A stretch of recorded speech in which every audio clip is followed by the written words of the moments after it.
মৰমৰ ছাত্ৰ ছাত্ৰীৰ লগতে আজি দেখা পাইছোঁ আমাৰ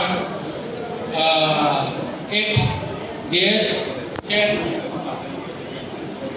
চাণক্য হুছেইন কিশোৰ ইত্যাদিকে ধৰি প্ৰমুখ্যে ইয়াত উপস্থিত থকা সকল ছাত্ৰ ছাত্ৰী তথা প্ৰাক্তন ছাত্ৰ একতা সভাৰ সদস্যসকল, যাই হওক আজি শিক্ষক দিৱস আমাক যি ধৰণে ছাত্ৰ ছাত্ৰীসকলে আজি আপ্যায়িত কৰিছে তাক লৈ আমি নথৈ আনন্দিত আৰু তেওঁলোকে কৰা চেষ্টাৰ প্ৰতি আমি সদায় কৃতজ্ঞ হৈ থাকিম। আমি তেওঁলোকৰ কাৰণে একদম মমবাতিৰ দৰে থিয় হৈ থাকিবলৈ চেষ্টা কৰোঁ।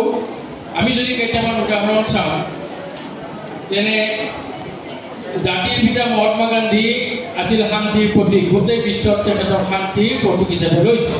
তেওঁৰ আদৰ্শ লৈ কেইবাজনেও শান্তি নোবেল প্ৰাইজ পাইলে, কিন্তু তেখেতে নাপায়। গতিকে আমিও তেনেকুৱা বিষয়, আমাৰ ল'ৰা ছোৱালীসকলে যিমানেই ওপৰলৈ উঠি যায় আমি সিমানেই আনন্দিত হ'ম, সিমানেই সুখী হ'ম।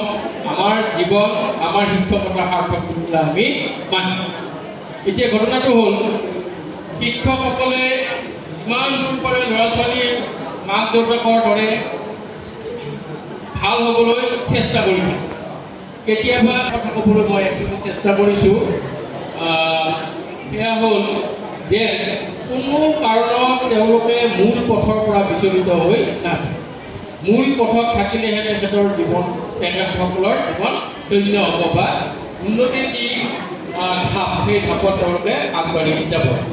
আজি আমাৰ কোনো পৰামৰ্শ দিয়া এটা দিন নহয়, আমাক ছাত্ৰ ছাত্ৰীসকলে কৰা আজি কৃতজ্ঞতাৰ এটা প্ৰয়াস।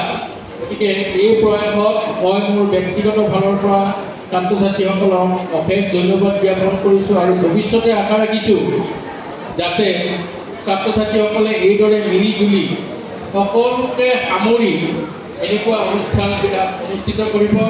লগতে খুব সম্ভৱ আন এটা কথাৰ কাৰণে মই ধন্যবাদ জ্ঞাপন কৰিম, এই যিটো বৰ্তমান আমাৰ ছাত্ৰ একতা সভা আছে, ছাত্ৰ একতা সভাৰ মষ্ট প্ৰবলি এইটো লাষ্ট কাৰ্যসূচী।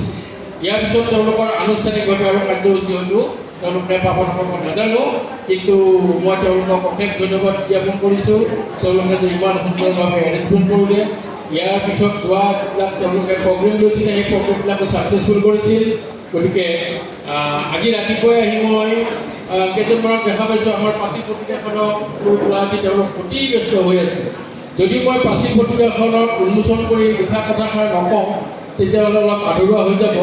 মই তাত লিখিছোঁ যে বহু একলব্যৰ সৃষ্টি হওক। মই কাৰো লেখা পঢ়া নাই, কিন্তু লেখনিখিনি খুব সুন্দৰ আখৰেৰে লিখা হৈছে। তাত নিশ্চয় থকা কথাখিনি খুব গুৰুত্বপূৰ্ণ হ'ব।